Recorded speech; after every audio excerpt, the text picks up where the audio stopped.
Evet, arkadaşlar hukuk kurallarının yaptırımlarından hükümsüzlüğü çalışıyoruz. Arkadaşlarım hükümsüzlük nedir? Hükümsüzlük yapılan bir hukuki işlemin, kanunun öngördüğü şekilde kanunun istediği şekilde yapılmamasıdır. Bir hukuki işlem kanunun öngördüğü şekilde yapılmazsa bu hukuki işlem hükümsüzlük yaptırımıyla hukuk dünyasında bir değişiklik meydana getirmemiş sayılır. Biraz örnekler verelim. Açalım konuyu. Değerli dostlarım, hükümsüzlüğün 3 özel hali var. Yokluk, butlan ve tek taraflı bağlamazlık. Yokluk ismi üzerinde yapılan hukuki işlemde. Eğer kurucu unsur yoksa, dostlarım buradaki anahtar kelime kurucu unsur. Dikkat edelim, eğer yapılan hukuki işlemde kurucu unsur yoksa, o hukuki işlem hukuk dünyasında yok kabul edilir. Yani hiç olmamış, kabul edilir. Hocam örnek ver. Hay hay, arkadaşlarım klasik örnektir. Bir evlilik, bir nikah işlemi, resmi evlendirme memuru önünde yapılmazsa o nikah, o evlilik yok kabul edilir. Örneğin dini nikah, imam nikahı, papaz nikahı, pastahane nikahı. Her ne derseniz deyin.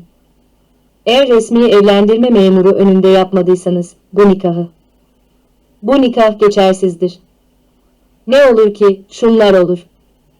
Taraflar birbirlerine miras bırakamazlar. Çünkü kanun önünde evli değiller. Yine doğan çocuklar evlilik içinde doğmuş sayılmaz ve bir problem anında kanun tarafları koruyamaz. Dostlarım, ikinci özel hükümsüzlük hali, butlan. Butlan kelime anlamıyla sakat demek. Bildiğiniz gibi eğer yapılan hukuki işlem, kanunda öngörüldüğü şekilde yapılmadıysa ya da kanuna aykırı olarak yapıldıysa hükümsüzlük doğuyordu. İkinci özel hükümsüzlük hali olan butlan, geçersiz demektir. Hukuki işlemin geçersiz olmasıdır. Değerli dostlarım, butlanı mutlak butlan ve nispi butlan diye ikiye ayırıyoruz. Mutlak butlanda yapılan hukuki işlem kanunun emredici hükümlerine aykırıdır. Hocam biraz açar mısınız? Tabii. Değerli arkadaşlarım, yoklukta hukuki işlemin yok kabul edilebilmesi için kurucu unsur anahtar kelimeydi. Yani kurucu unsur yoksa o hukuki işlem yoktu. Şimdi ise mutlak butlanda ise kanunun emredici hükümlerine aykırı bir işlem vardır. Örnek, eğer sen teyzenle, dayınla evlendiysen, amcanla evlendiysen bu işlem medeni kanuna göre hükümsüzdür. Mutlak butlanla geçersizdir. Çünkü medeni kanuna göre hiç kimse amcasıyla teyzesiyle evlenemez. Yani kanunun emredici hükümlerine bir aykırılık var. Başka bir örnek verelim. Mesela kefalet sözleşmesi. Kefalet sözleşmesi mutlaka yazılı olarak yapılır. Eğer ortada yazılı bir kefalet sözleşmesi yoksa, dolayısıyla kefillikte yoktur. Örnek veriyorum. İşte benim bir öğrencim bana geldi, dedi ki, hocam ben evleniyorum. Sizin esnaf arkadaşlardan tanıdıklarınız var. Onlarla konuştum. Alışveriş için benimle gelir misiniz? Öğrencim beyaz eşya alacak yani. Tamam gittik dükkana. Öğrencim dedi ki, işte ben şu buzdolabını, şu çamaşır makinesini almak istiyorum. Öğrencim aldı eşyalarını. Ben de dedim ki ben bu arkadaşı seviyorum. Öğrencim benim, tanıyorum. Mutlaka öder borcunu, ben de kefilim dedim. Aradan 3-5 ay geçti. Esnaf arkadaş geldi. Hocam öğrenci ödemiyor. Lütfen öder misiniz borcu? Neden? Siz kefildiniz. Yazılı kefalet sözleşmesi var mı? Yazılı kefalet sözleşmesi yok. O halde yazılı kefalet sözleşmesi yoksa kefillikte yok. Çünkü kanunun emredici hükümleri var. Peki bu mutlak butlandı.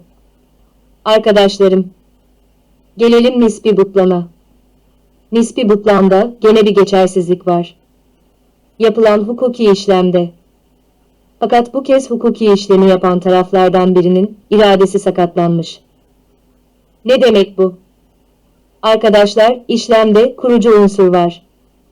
Yani yoklukla hükümsüz değil. Kanunun emredici hükümlerine de bir aykırılık yok. Yani mutlak butlanma geçersiz değil ama evlenecek damat adayı sarhoş edilmiş. Veya evlenecek geline denmiş ki, eğer bu şahısla evlenmez isen babanı öldürürüz. İkrah var, tehdit var. Yani kişilerin iradesi ikrahla veya tehditle, ikrah tehdit aynı şey yani korkutma demek. Dostlarım kişinin iradesi, korkutma ile, tehdit ile veya hileyle bozulmuş. Kişilerin iradesi sakatlandı ise bu durumda yapılan işlem nispi butlanma geçersizdir, iptali istenebilir. Değerli arkadaşlarım, son özel hükümsüzlük hali, tek taraflı bağlamazlık. Dostlarım, tek taraflı bağlamazlıkta, taraflardan birinin, hukuki işlemi yapan taraflardan birinin, sözleşme yapma ehliyeti yoktur. Yani sözleşme yapmaya ehil değildir. Örneğin, velayet veya vesayet altındaki bir genç. Yani Türkçesi, 17 yaşında, 16 yaşında bir genç. Bir alışveriş, bir satış sözleşmesi, satın alma sözleşmesi yaptığında, bu sözleşme tek taraflı bağlamazlıkla hükümsüzdür. Hocam örnek verir misiniz? Verelim tabii. Hangi otomobil olsun? Hadi Toyota olsun. Genç yaşına göre gösterişli bir genç gidiyor. Bir otomobil satış sözleşmesi, satın alma sözleşmesi yapıyor. Otomobili alıyor. Bu sözleşmede başta yetişkinler dikkat etmemişler. Gencin yaşına. Genç daha 17 yaşında. Sonuçta yetişkinler yani otomobil satıcısı bu sözleşmeyle bağlıyken genç bu sözleşmeyle bağlı değildir. İşte bu yüzden bazen biz bu hale askıda hükümsüzlük deriz. Annesi babası izin vermeden o sözleşme tamamlanmaz. Hele bir de diyelim ki genç ben bu otomobilin kırmızısını istiyorum dedi. Bayi kırmızı otomobili İstanbul şubesinden getirtti. Sonra genç vazgeçti. Almadı otomobili. Acente diyor ki o halde bize getirtme parası, tazminat öde diyor küçük müşteriye. Sözleşmede hüküm var diyor. Hayır, o sözleşme geçerli değil. Orada yaşı küçük olan kişi herhangi bir şekilde tazminat ödemeyecek. Cayma bedeli ödemeyecek. Evet, dostlarım. Hükümsüzlük konusu budur. Çalışmalarınızda başarılar diliyorum. Değerli arkadaşlar, sormak istediğiniz soruları yorumlarda sorabilirsiniz. Vakit ayırabildikçe soruları cevaplıyoruz. Yine işlenmesini istediğiniz ders ve konuları belirtebilirsiniz.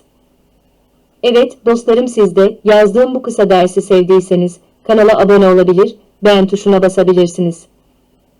Yorumlarınızı bekliyorum. Yeni videolarda görüşmek üzere, kalın sağlıcakla.